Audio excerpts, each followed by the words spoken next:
Benjamin Franklin once said, "The bitterness of poor quality remains long after the sweetness of low price is forgotten." The fact is, quality matters. Join us as we make quality fun, interesting, and accessible to companies of all levels. Quality Matters is a must-listen for all things quality. Listen in, ask questions, and get back to doing what matters most. Quality Matters, brought to you by Texas Quality Assurance, where quality management gets simplified. Well, good morning and welcome back to the Quality Matters podcast. I say good morning. It's morning for me right now. Heck, if I know what it is when we actually publish this, you listen to it. But I'm Kyle. We got Caleb here.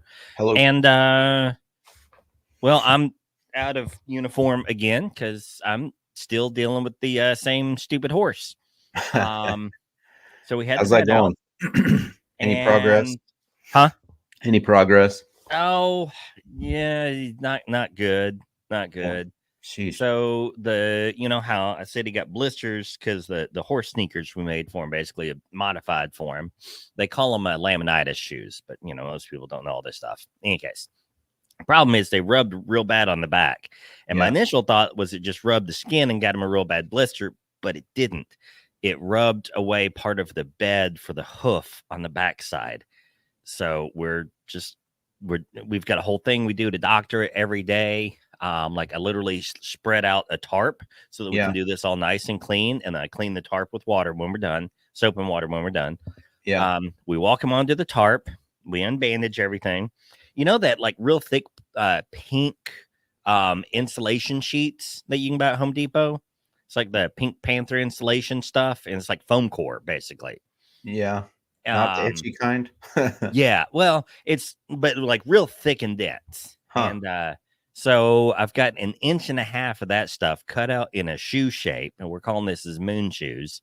Yeah. So that I clean the back of his hooves up, put antiseptic stuff on it, wrap him up real good with a bunch of gauze and some stretchy tape, then stick his hoof on top of his new moon shoes, and then I duct tape his hoof to his moon shoes. That way he has some padding when he walks, because the founder and the coffer bone up there hurts. But I can't have nothing rubbing on the back of it, because we're just hoping and praying that it'll grow back. In any case, it's a mess. So I left the house today. Thankfully the kids are out of school this week, because it's a small town, and so they've got the Rockdale Fair, and so like half the kids in the school show at the fair. So it's like, just cancel school. I need to move to a small town. They call it the fall break. So they literally just cancel school for the week because half the kids are showing animals or showing something. Well, that's unfortunate. I mean, I'm sorry to hear that you're. Yeah. So, but it's good because Katie is out there. My daughter, she's 8 years old, and I gave her the whip this morning because he doesn't want to walk. It hurts, but he has to walk. Yeah. And so when I left, she's out there whipping him and tugging on him, trying to get him to walk. And so she's trying to do her part to keep him good. I mean, that's how veterinarians are made, I think. Yeah. Sounds like you're pretty much one now. We're getting there, man. We're getting there. I think I'm going to repurpose my home desktop to start doing that, the Paradise City podcast and YouTube channel, because like all these goofy little things we do, like, my gosh, I wish I had someone else with all the same goofy videos I could go watch to learn a few things. Yeah. Because there's just so much trial and error, and there's so many opinions out there. Yeah. Everyone's got an opinion on how to do it.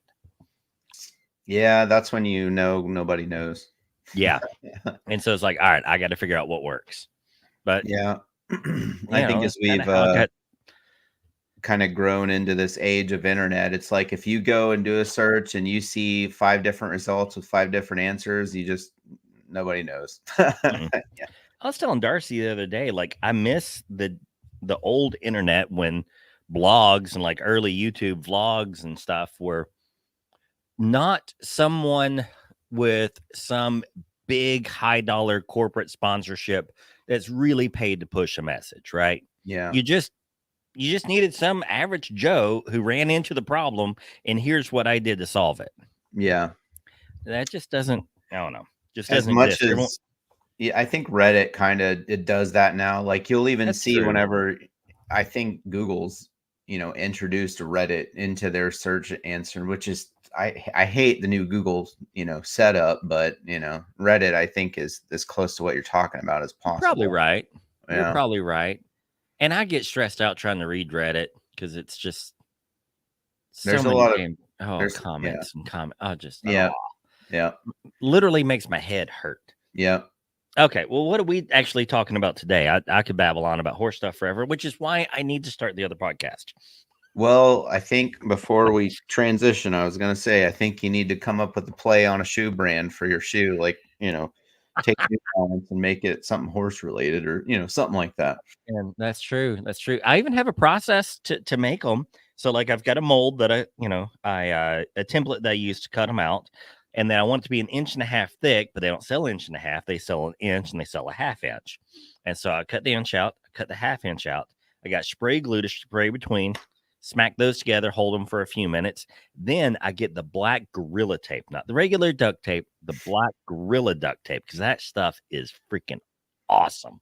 We are not being sponsored or paid by them. We have a trampoline that we got during Harvey that was missing all of the nuts and bolts on it. And so you had the top piece like fits into the bottom piece. Yeah. It'd be a bolt hold them together, but it didn't have no bolts. Yeah. And, this was not Harvey, sorry, COVID. I don't know why I said Harvey. This was during COVID. And when we're all stuck at home and no one can go anywhere, so it's not like I can go to Home Depot and buy the bolts anyways if I wanted to. But I had some of that black duct tape.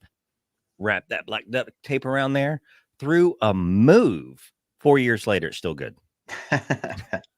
In case, so I use the black duct tape to tape the pieces together and make sure there's a layer on the bottom so that he doesn't tear it up as he walks around. Yeah, we'll put that on his foot, and then we'll do the gray duct tape over the top because it's easier to come off. Okay. In case, we got a whole process now. You gotta work on a name. I'm trying to think like New Balance, something. Oh man, yeah, like I don't know. I'll have to work. We have to think on that. Yeah, maybe we can start selling horse moon shoes. Yeah. So, all right. Well, yeah, we talked about the podcast last week. We got to I don't remember what you ended up naming it. But I don't either. I mean, essentially, it was like had to prepare for an audit. Yeah. So we talked a little bit about what's going to happen in the audit, but we thought it'd be a good idea to just go through an audit, talk about each of the little portions, starting with the opening kickoff meeting to the review, what to expect. And I don't know if we'll look at it from an ISO or an API or, whatever else standpoint. I mean, it's generally pretty similar. It's generally the same process, unless when you do the monogram audits, you do like a 17025 for laboratory services. That's different. But we're talking about a management system audit, which is really all we technically interact with anyways, or management system audits. Yeah. So there can be some squirrely ones out there, but even like a 1345, it's the same process. And in medical devices, a bit more complex. Well, so to summarize from last week, feed your auditor good food. Very important. Yeah.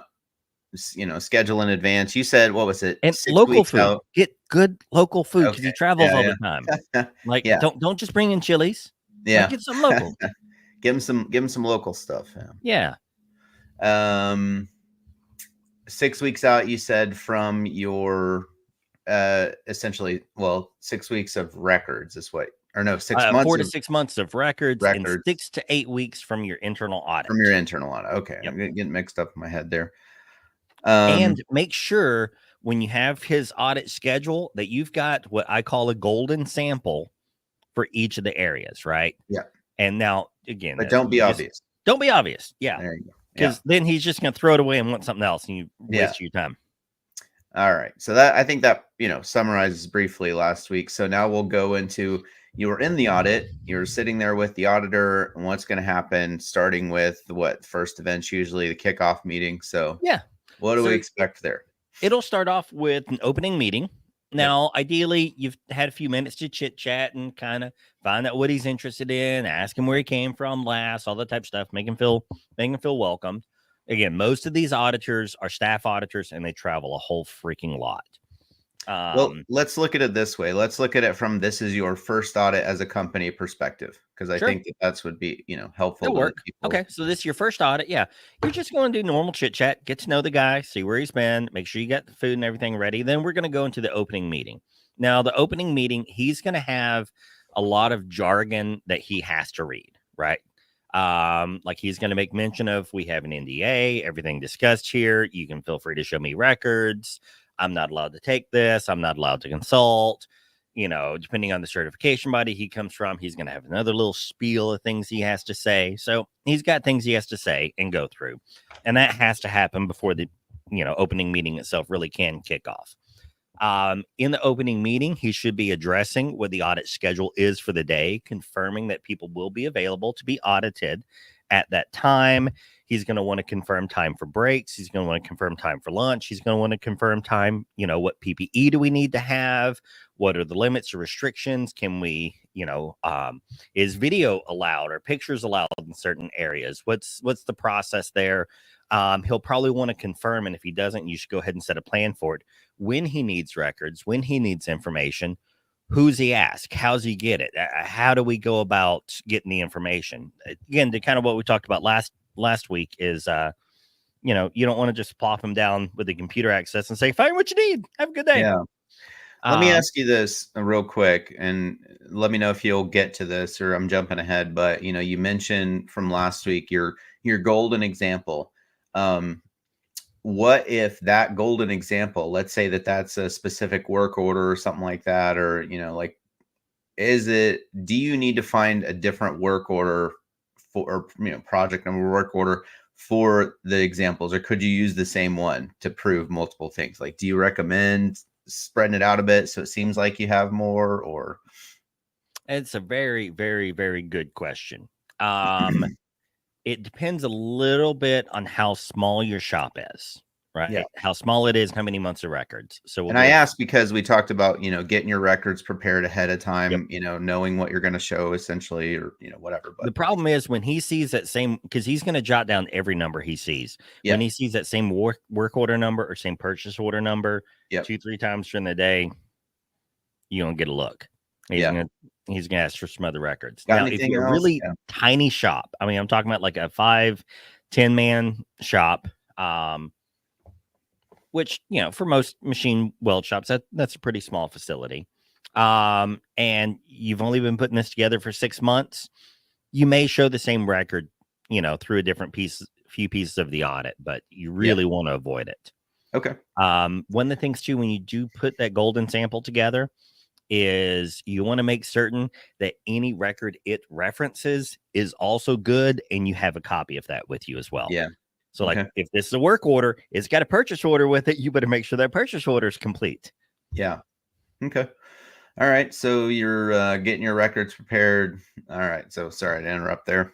No, you're good. So yeah, we'll go through the opening meeting. It'll finish up like that. Typically, we want to go ahead and do a facility tour following the opening meeting. Yep. Sometimes the auditor may even want to, finish a few points up after the facility tour, but take them on a tour. Now, when you take them on the tour, do not get a sales guy to give them the tour.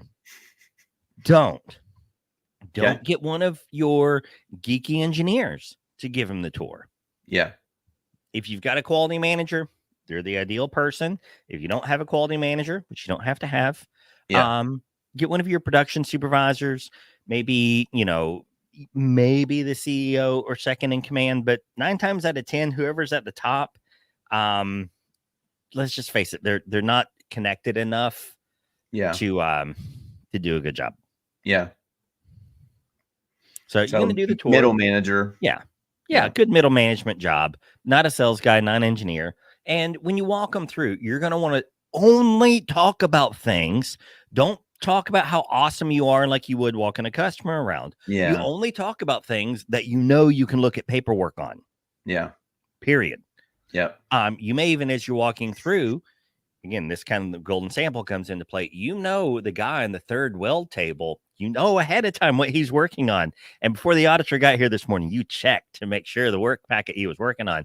And you're going through like, look, see, we'll go through this later in the production audit, but this is what our job packet looks like.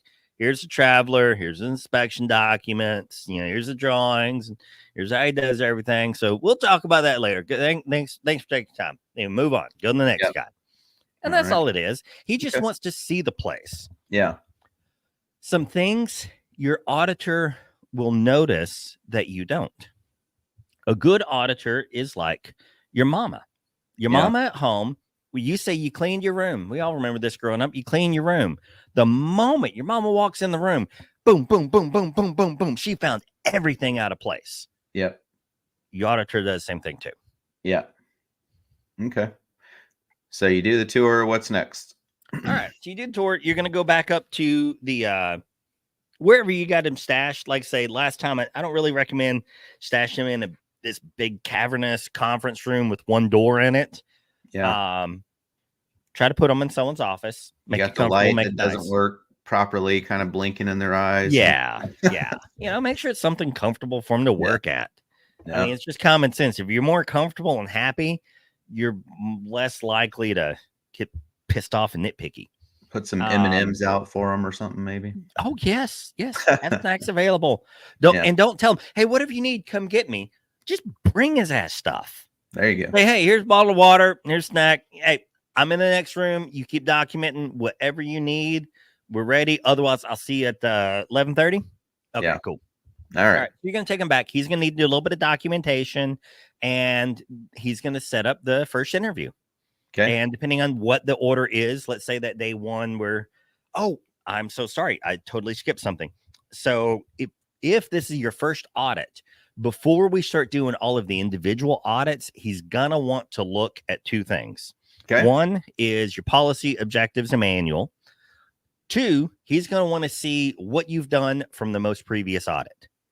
So if this is your very first year being audited and you're in your stage 2 audit, he's going to want to know, what did you do with the observations from the stage 1 audit? If this is your second year, you're doing surveillance 1 audit, he's going to want to know what happened with the findings from last year's audit. Okay. And you got to show evidence of those corrective actions, what your plan was, what you did about it, and most important of all, how you evaluated its effectiveness. Yeah. Once that's finished, then he'll move on into the individual process audits. So maybe we're going to audit non-conforming outputs. We're going to audit our suppliers. We're going to audit, and they may call it weird stuff.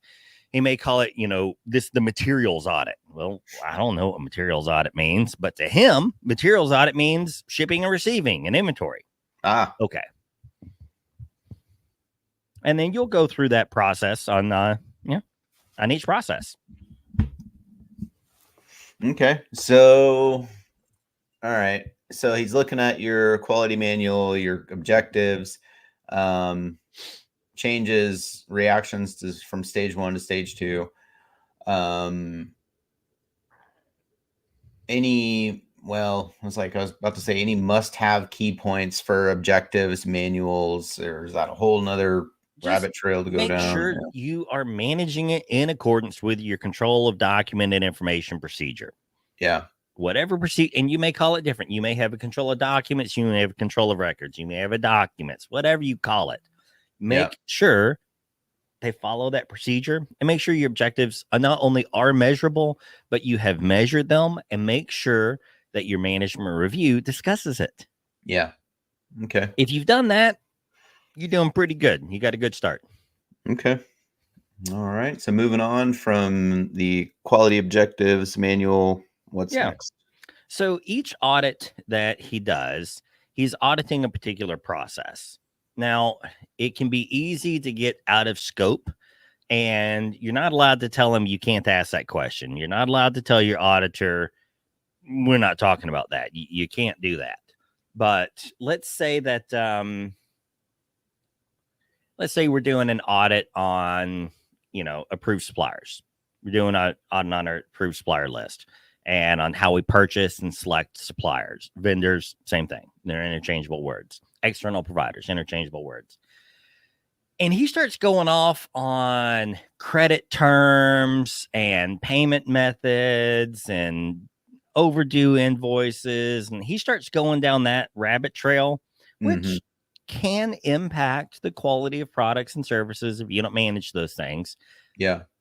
But a quick way to get out of it is you tell them, hey, look, I see where you're going with this, but can you show me the clause of the standard that you're auditing right now? So like if you were to leave me a finding right now, what letter of this standard would this go to? Yeah. I want to go take a look at it real quick. Can you show me? Yeah. You do that enough times and he'll get the point. Okay. Some auditors very quickly will back off, be like, okay, good. Thank you for the reminder. I need to stay in my lane. I went a little too far out of scope there. Others, you just got to keep putting back in their place over and over all day long. And that's okay. Huh. Like maybe they start going too far into the safety stuff. Say we're out on the shop floor and he sees a couple of guys without safety glasses on and they are not inside the yellow lines and they totally should be wearing safety glasses. Yeah. Yeah, it's not okay. Yeah, it's non-conforming to whatever your internal procedure is. But if this is a 9001 audit, I'm sorry, buddy. I agree. That's a potential issue there. But I think it's outside the scope of what you're looking at. Now, he might say, well, this is a risk.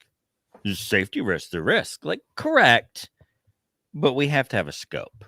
Yeah. So you just kind of got to, sometimes you got to remind them of these things a little frequently. Well, so, I mean, what are your, my brain's like, okay, well, that means that you need to understand that standard very well before, and that'll come with time and multiple audits and all that stuff, multiple, audit preparedness sessions. But do you have any advice on, one of the things that when I was a welding inspector, it was like, don't memorize the standard, because it's always changing, don't like know where to find stuff. But do you have any advice on how well to know the ISO 9001 standard or the API standard or? Know your procedures is probably more important than knowing the standard, because you can always, this is why I say, ask the standard, ask your auditor, what clause and letter of the standard are you auditing? Yeah. Now, half the time he'll say, well, I'm just auditing the process. I'm just auditing the process. It's the process. It's how you define it. It's the process. Yeah. I've heard this many times before. I'm like, great. My process procedure is silent here. Yeah. Okay. It says nothing. Well, you might want to think about that. Very true. I very much want to think about that. Are you making an observation? In which case, thank you very much. We will discuss it and entertain it and see if maybe it's something we should do anything about. Or you leave me a minor finding. Yeah. Oh, well, I'm not real sure. Well, can we be sure? Okay. Because if you're leaving me a finding, I need to go take a look at the standard right now. Can you show me where in the standard I need to go? Oh, yeah. Well, cool. Thank you so much for the information. Can we move on and maybe revisit this at the closing meeting when you leave us an observation? Yeah. Okay. And you have to manhandle them sometimes like this. I would say, I don't know. Would you recommend doing that on your first audit or? Yeah. Okay. Hell yeah. All right. No question about it. No question about it. But you have to know your procedures and you have to know your processes. Yeah. And don't be afraid to take a finding. If your auditor is correct on a finding, tell him thank you. Shake the man's hand. Yeah. Hey, sure. I'm glad you found that. Yeah. And don't, I was about to say, one of my pet peeves as a welding inspector is like you point something out to somebody and they're just like, oh, okay. You're like, no, that should be a bigger deal. Like, yeah. No, seriously. Thank him. Tell him thank you. He found a problem in your system that you failed to find. Yeah, that you've been working on for the last year and combing through with a fine-tooth comb. Yeah. Yeah. He's not there to insult you, to nitpick you. Yeah. He's there to find a problem. And sometimes he has a bad idea. Sometimes the auditor doesn't understand your business and your process effectively enough to do a good job auditing. That's where it's your job as an auditee to guide him where he needs to go, just as it's his job as an auditor to guide you where he needs to go. It's a two-way street. Y'all both have to be working. Yeah, I think that's a good way to look at it. All right, so we're going through the processes, have the auditor stay in their lane if they start going off on stuff that for a fact is like, Yeah, you're like, I don't think this is in the scope of 9001 or Q1 or whatever it is that you're being audited to. And don't be afraid to ask him that question. Okay. Because any finding he leaves, he has no choice but to tie it to a clause of the standard and to cite a specific example. So the sooner we can get to that, the sooner we can either fight it or plan to resolve it. Yeah. Make sure that after he finishes up an audit, go ahead and ask him, like, just be polite about it. Do you need a few minutes to take notes before I bring the next guy in? Because it can get very overwhelming and overstimulating to have just a cycle of people in and out and in and out and in and out. Yeah. Some clients that we've worked with, they like other people to be available to witness the audit because they want everyone to get experience with what the audit's like and understand that it's not this big, nasty, scary event. It's really just two guys arguing over a few documents and procedures and just chit-chatting half the time. Make sure you check with them first, because some people don't really like an audience to be there when they're doing the audit. And I was in an audit once where, I kid you not, there's 12 people in there watching, just observers to watch. And they're all on my side of the room staring at the auditor on the other side. And I'm like, oh man, I would not want to be him right now. It was very uncomfortable. I mean, so is that up to the auditor, or let's say that, I mean, who's not really? No auditor is realistically going to say, get those people out of here. I don't want them here. Yeah. But if you ask him, how do you feel about it? We'd like these folks to see and understand and have a chance to observe, because, you know, they're going to be involved and we want them to know what to expect. But I also know it can be distracting. It's just respect. Just treat your auditor like a person. Okay. But yeah, just check with him on that stuff. Make sure that he has an opportunity to take notes. Here's why I make a big deal about make sure he has time and opportunity to take notes and isn't being rushed and isn't having, you know, just a flood of people like a conveyor belt in and out in that office.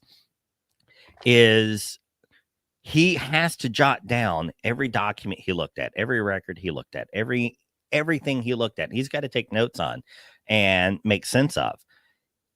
Very few people can keep all of that rattling around their head in a coherent manner. Yeah. So if he has a finding, you want him to go ahead and get everything he needs documented now, because arguing the point 4 hours from now or 2 days from now, whenever the audit closing meeting happens and he officially presents the findings to you. Yeah.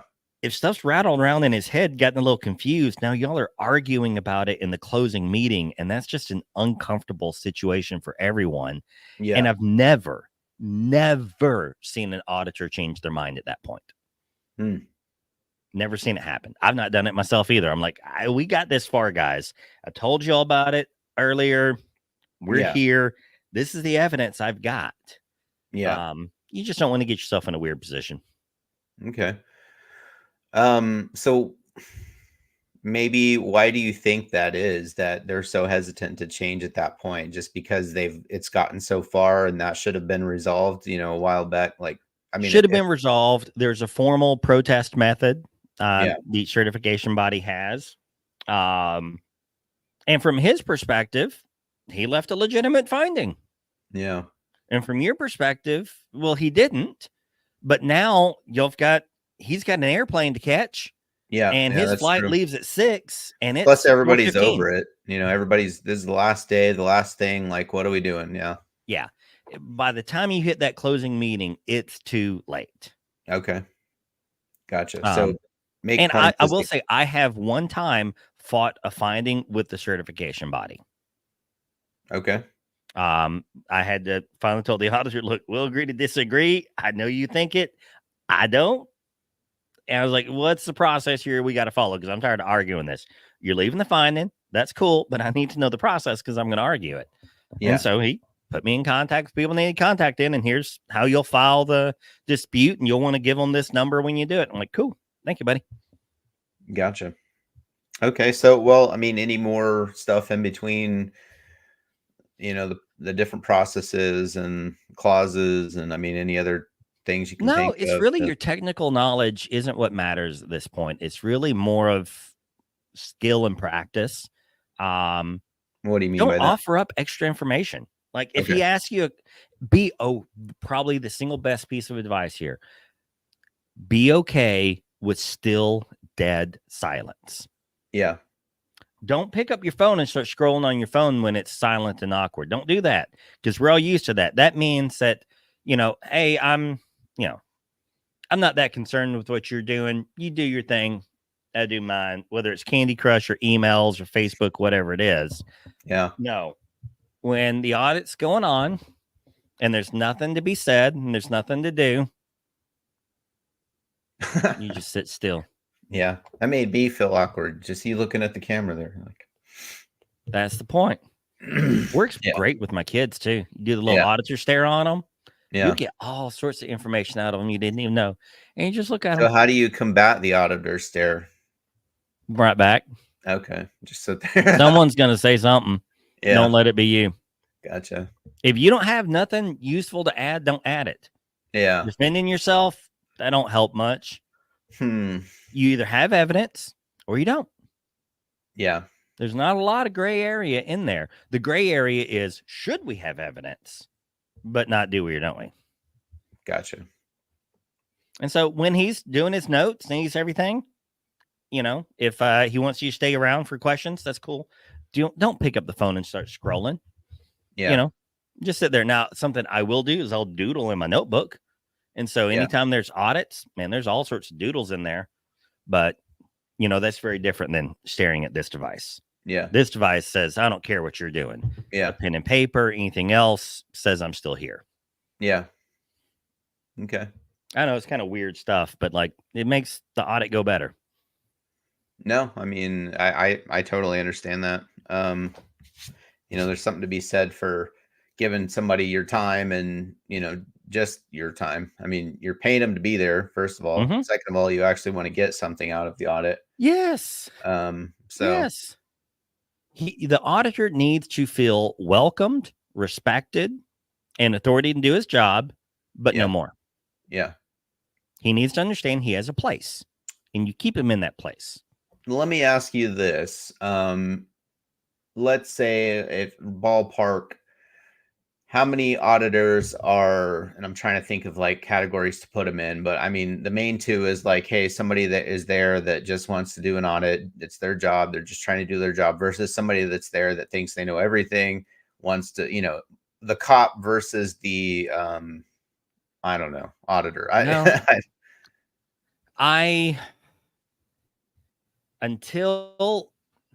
know, man. This is a tough one to answer right now. Prior to COVID, wasn't that big of a deal. It really wasn't. It was kind of most auditors were good. Certain certification bodies hire cheap, crappy auditors because that's what they do. But you kind of knew what to expect. After COVID, most of those auditors were already in their 50s and 60s. They just retired out. And they're gone, or they wrote a book, or they did something else, and they are out. And what's scary are the millennials coming in, trying to be auditors, and it's scary, man. It's scary because they got it's like they got a mission, and they are on a mission. And nope. You have a job. It's not a mission. You're not changing the world. We're not fixing nothing. Yeah. You just got a job to do. Just do your job. Yeah. Go home. Yeah. That's it. But they don't like to do that. And so they get very, very caught up on the nitty-gritty details of the standard. So it is important. If you don't know the standard well, it is important to understand when the standard's telling you need evidence. Okay. Maintain, document, and information. Well, duh. Okay, you have to know all those. You have to understand that from the standard. So when, again, we're asking them, what clause you're looking at? It's 7.3. Great. 7.3 is the awareness clause. How do you show evidence of awareness? Yeah. Well, a couple of ways. Really, there's two ways to show it. One, documented information. I've got a sign-in sheet where I said I told them about something. Yeah. They're aware. That's the easiest. Probably the best. But it's not the only way. I had an hour and a half long debate over this with an auditor recently. I told our customer, I said, next year, when the audit comes around, you guys need to get popcorn and just enjoy the show. Because I just had a lot of fun arguing with this guy. So the second way to do awareness is you pull people in and you ask them questions. Okay. Are they aware? Yeah. Then you ask them, how do you know that? Johnny told me. Cool. So we spent more time in the audit arguing that he should do that because we didn't have the evidence. We should have had the evidence, but the standard didn't require we had it in the way he wanted. We spent more time arguing over the definition of evidence than it would have taken for him to pull 5 employees in and ask them all the questions he wanted. Huh. That's an interesting. I mean, the takeaway from that is if you want to avoid that whole situation, have, documented evidence. Documentation. But, you're not okay. So there are ways around it. Yeah, there are ways around it. Yeah. But yeah, so you just need to know when the standard wants evidence for something. And that's pretty easy. You can just search the standard for the word maintain. Oh, yeah, that's a good point. And everything it says maintain, you better have some level of evidence to show you did it. Yeah. Okay. Search for the word implement. And that's going to show you all the processes that you have to have evidence it's implemented. So implement and maintain, and that'll give you You just search for those 2 words. Well, we should probably just come up with that list for, our readers, users. Yeah. That's a damn good idea. Jot it down. Yeah, I should. Dang, I ain't got the notepad with me. I got one. Okay. So that's a good idea. We need to do that. Implement and maintain list. Yes. All right. And there might be 1 or 2 other words that were. Yeah, but no, that's a good idea. We need to do that. That'll be a real useful tool. All right. Well, I think that's most everything for going through the audit. Once all this is finished, your auditor will probably want an hour or so before the closing meeting so that he can document everything properly. And then the closing meeting is generally pretty quick. He's got to do the obligatory thank you for this, thank you on behalf of, thank you on behalf of, appreciate this, appreciate that. We've got a whole thing we got to go through. Yeah. So just let him do a spiel. I say that because I have been going through my spiel that I'm required to say, and I've got the CEO cutting me off. Come on. We don't have time for all that. I get it. We just need the findings. I'm like, sorry, buddy. You got to listen to me talk if you want your findings. I'm required to say these things. Yeah. Let's let him talk. He's going to review the findings. Again, this is not the time or place to argue the finding. It's like getting a ticket with a cop. Just because you got the ticket don't mean you're guilty. Yeah. But it does mean you now got to talk to the judge. Sucks, but it's what it is. Yeah. Once we're at that closing meeting, it don't mean you're guilty. But now you got to go talk to the judge. That's fine. You do the closing meeting. You tell them thank you. You make sure you set a time for next year. And that's it. Okay. Now, any findings, this I guess we will finish on. Any findings you have, if they're minor findings, you're required within 30 days to present a corrective action plan. So you're required to tell them how you're going to resolve the plan and what your plan is to evaluate the effectiveness. Okay, that's all you have to do within 30 days. When he comes back for the audit next year, he's going to want to make certain that you actually did everything you said you do. Yeah. If it's a major finding, they'll probably want to come back within 30 to 90 days to verify that you've actually fixed the issue. Yeah. So, and they'll go through that process of scheduling and, who to send your answers to and all that stuff. Yep. Yeah. And a lot of times they'll do that when remote if they can as well. Yeah. Because they're only auditing one process. So you're still getting billed for a full day from these guys. Yeah. But, they're only going to be on a Teams meeting for an hour. Yeah. Okay. If you did your job well. Yep. So that's it. Well, that's going through the audit. Wraps up part 2 of what to expect for the audit. So cool. All right. Well, thanks for getting this set up and chiming in with all the questions. So hopefully this is helpful to some folks. Yeah. But your auditor's not the boogeyman. God's got a job to do, and we need to make sure he can do his job well. Yeah. All right, cool. Y'all take care, guys. See if I can find the right button here for the outro. Ooh, there we go.